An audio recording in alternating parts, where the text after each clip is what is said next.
Bonsoir à tous. Nous sommes véritablement très heureux de vous accueillir pour cet événement, pour ce dîner d'affaires. Et en avance de phase, on vous remercie déjà d'avoir répondu présent. Ils me permettent aujourd'hui de me faire porte-voix pour vous dire à quel point nous sommes heureux de vous voir ici, tous flamboyants. Après ces 2 années et demie très compliquées. Aujourd'hui, nous sommes 123 membres, avec 2 tiers d'hommes, 1 tiers de femmes, qui sont des vrais lionnes. Parce que sur ce tiers de femmes, on a plus de 80% de membres très actifs. Nous sommes présents dans 14 pays aujourd'hui. On a eu un nouveau membre il y a moins de 3 jours qui nous a rejoint du Danemark. Et nous sommes présents sur 3 continents également.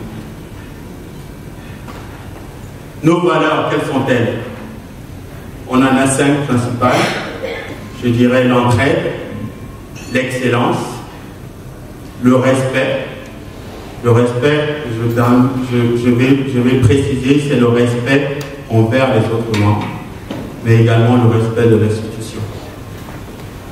Ensuite, je rajouterai la bienveillance comme 4e valeur, et enfin, la confidentialité.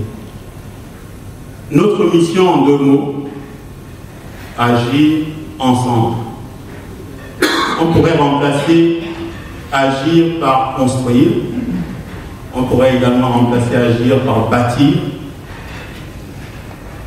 Mais le dénominateur commun de notre mission, c'est ensemble. Agir ensemble, construire ensemble, bâtir ensemble. Le cri de guerre ou bien le cri de ralliement, pour ceux qui sont plus pacifistes, de notre mouvement, c'est MCDEC, on est ensemble. Je vous demanderai de répéter avec moi. MCDEC, On est ensemble.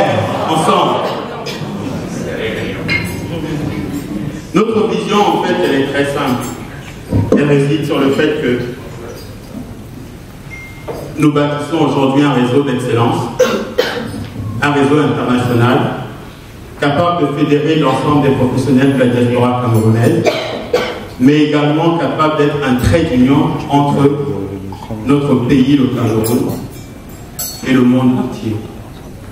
En regardant les excellents profils encore présents ce soir à ce gala, je me dis que nous sommes assis sur une mine d'or en termes de ressources, d'intelligence, ressources humaines, intelligence, hors norme. Il faudrait juste constituer cet écosystème qui permettra qu'on puisse travailler ensemble en toute confiance et s'épanouir ensemble. Monsieur Taramba est patron du conglomérat Cadiz Invest, qui est devenu Cadiz Group. C'est bien ça, monsieur Taramba? Qui investit dans divers secteurs de l'économie camerounaise, l'agroalimentaire et la pharmacie, pour ne citer que cela. Monsieur Taramba est également le président du JICAM depuis 2007. Donc je vous demande d'applaudir monsieur Taramba et de l'accueillir afin qu'il puisse répondre à nos questions. Monsieur Taramba.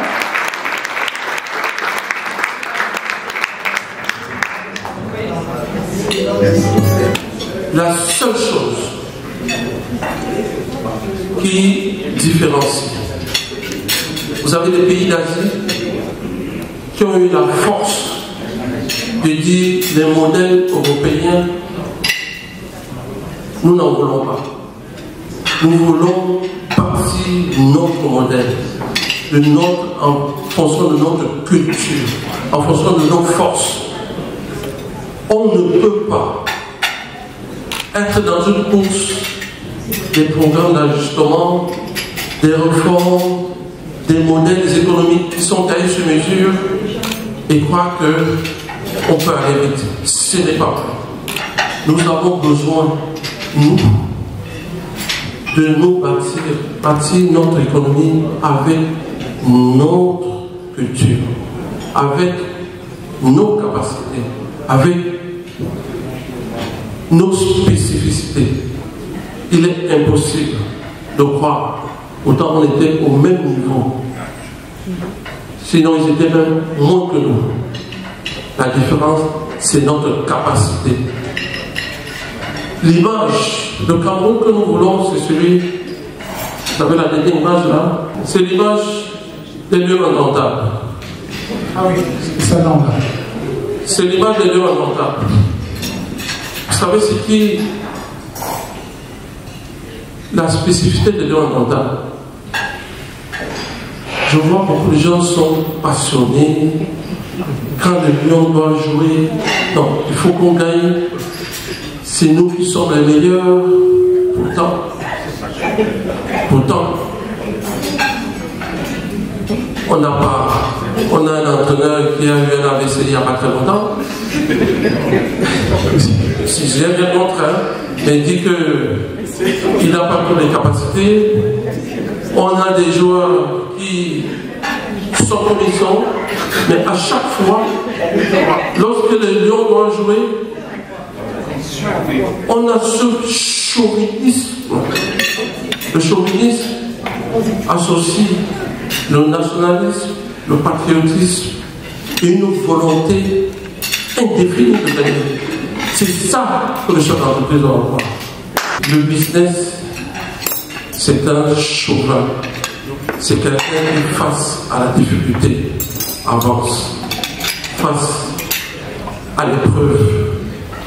N'attendez pas qu'au Cameroun tout soit préparé pour que la diaspora vienne s'installer. Vous vous trompez.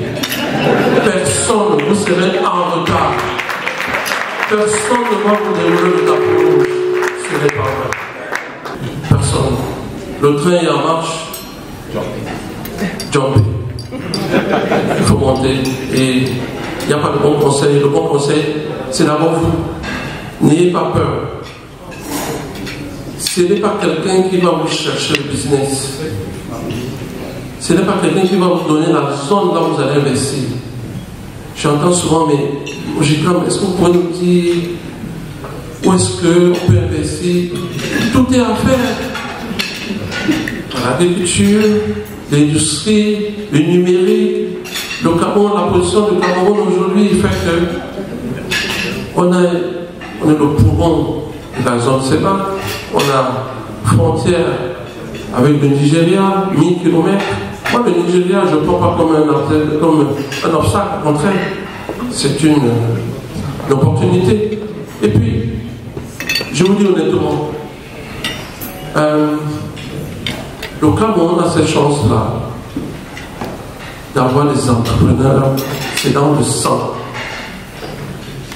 Le sens de l'entrepreneur, les travailleurs, la ressource humaine. Il y a quelque temps, on n'avait pas. Aujourd'hui, il y a plein de personnes qui sont formées. Peut-être pas toujours en qualité, mais il y en a. Le coût de la main-d'œuvre au Cameroun est moins cher. Moins cher qu'en Afrique de l'Ouest. Ainsi de suite. Donc, nous avons au Cameroun une chance énorme. Et last but not least, le rôle de l'entrepreneuriat féminin au Cameroun. C'est une chance. La femme, la place de la femme intellectuelle au Cameroun et en Afrique, c'est elles qui vont sauver le développement du Cameroun. Je ne dis pas, je ne suis pas en train de faire la flamboyance. Je ne suis pas en train de faire la flamboyance. Je vous le dis sincèrement parce que c'est des faits. Déjà, lorsque j'étais à l'école, je me bagarrais les premières places avec la femme. Il n'y avait pas beaucoup. Mais le peu qui a pu émerger sont des très hauts cadres. Aujourd'hui, la directrice générale de mon groupe, c'est une femme. Elle manage 1200 personnes, chiffre d'affaires de plus de 100 milliards. C'est bien une femme. J'ai dans mon comité de direction 8 personnes, dont 4 femmes. La directrice du GICAM depuis quelques 2 ans, c'est une femme. J'ai fait l'épreuve de la qualité de la compétence de la femme. C'est pas des beautés, non. Il y en a qui sont belles, il y en a qui sont très moches. Mais je vous dis seulement, je parle de la qualité intellectuelle, comme les hommes, hein, parce que en général on a sur la forme un peu beauté, mais je vous dis. Monsieur Kawamba, je vais vous censurer, si vous continuez. Je vous demande d'accueillir Monsieur Alphonse Nafak. J'espère qu'il va finir. Alphonse, si vous voulez bien nous rejoindre. Je suis honoré d'être là ce soir, de pouvoir échanger avec vous. Je viens de passer 40 années dans le système bancaire du Cameroun. C'est 40 années de passion, c'est 40 années d'engagement, c'est 40 années d'adversité, mais c'est aussi 40 années de résultats. Après le mot du président Célestin Kawamba, je continue à voir dans vos regards toujours des inquiétudes, des appréhensions. Je vais la vérité vous dire, quand je suis arrivé à la banque il y a 40 années, l'écosystème qui était en place ne réservait même pas 0,0% des encours de crédit aux petites et moyennes entreprises ici du Cameroun. Le taux de bancarisation du Cameroun n'atteignait même pas 1%. Je ne suis pas resté indifférent face à cette situation. Je vais vous surprendre. Tout jeune, je suis allé voir le directeur général de la banque et je lui ai demandé, mais cette banque, elle est au Cameroun ou elle est à l'étranger. 2 mois après, la banque a créé un département de petites et moyennes entreprises qui m'a été confié.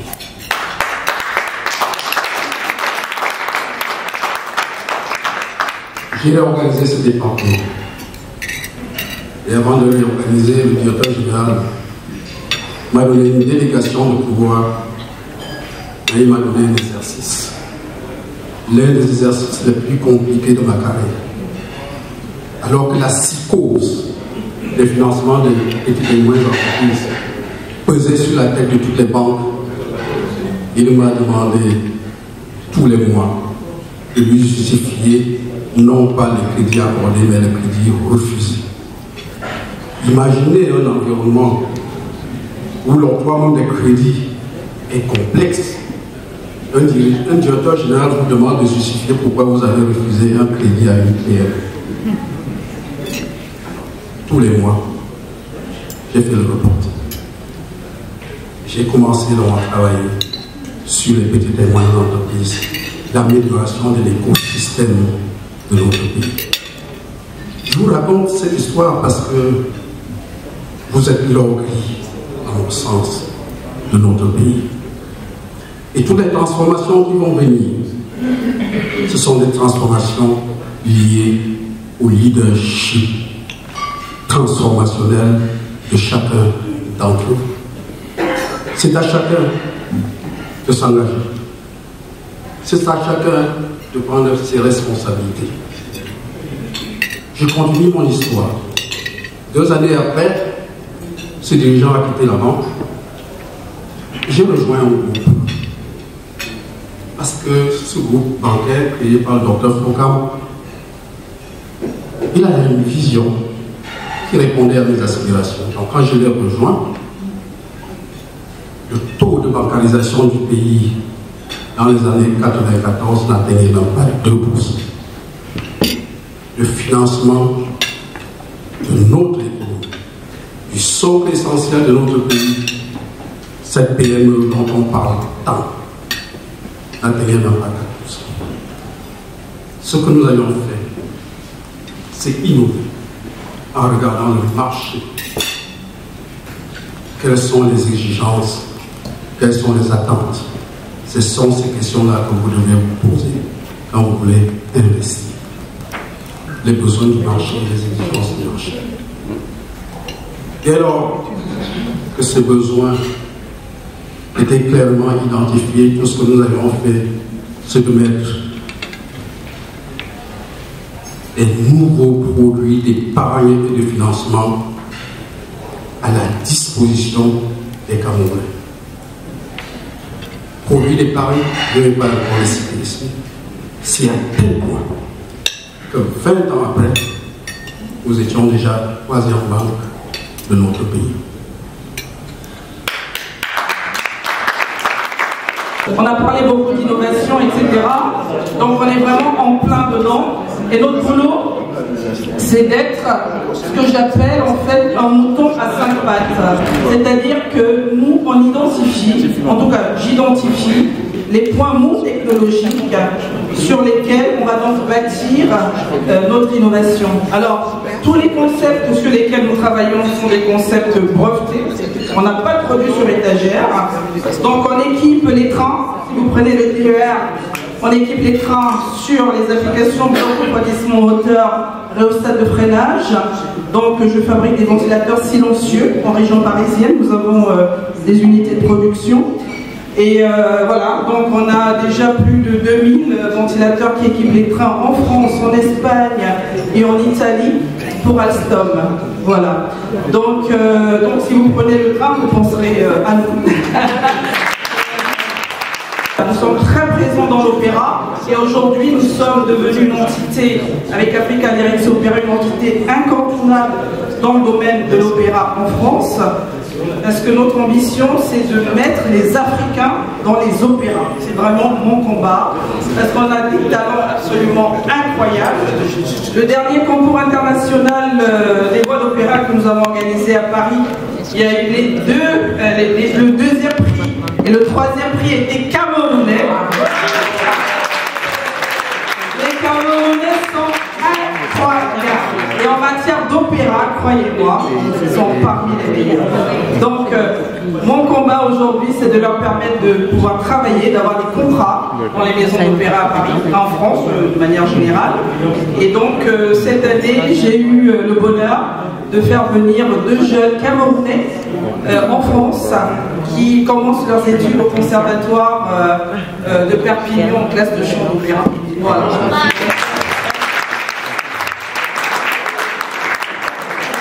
Alors, il faut aller voir vos frères, leur dire j'ai besoin de travailler au Cameroun. Pourquoi? Parce que si vous me permettez d'avoir un marché de 1 million de francs, quel que soit ce que vous faites dans votre pays, vous n'allez pas rapatrier 900 000 en Europe. Je vais les investir au Cameroun, c'était le cas. Je suis venu chercher des partenaires ici. L'un des grands ouvrages que j'ai fait au Cameroun, qui est connu de tous, c'est moi, par mon expertise, parce que j'ai cru au Cameroun, j'ai eu des échecs. Le président Jigila Diagne aussi, il a aussi des échecs. C'est moi qui ai construit et coordonné pour le compte de l'État la construction du stade de Douala Japoma de 50 000 places couvertes. C'est moi qui ai fait ça. Et pour ça, je peux vous dire une chose. Il y avait toutes les possibilités pour que ce produit-là ne réussisse pas. Mais j'ai dit, je reviens au Cameroun, je veux marquer quelque chose. Je suis venu apprendre ici. Il est temps de revenir et de redonner. Je pense que vous avez toute cette possibilité. Ne vous posez pas des questions. Il y a tout au niveau du Cameroun. En tout cas, je vous remercie. Merci.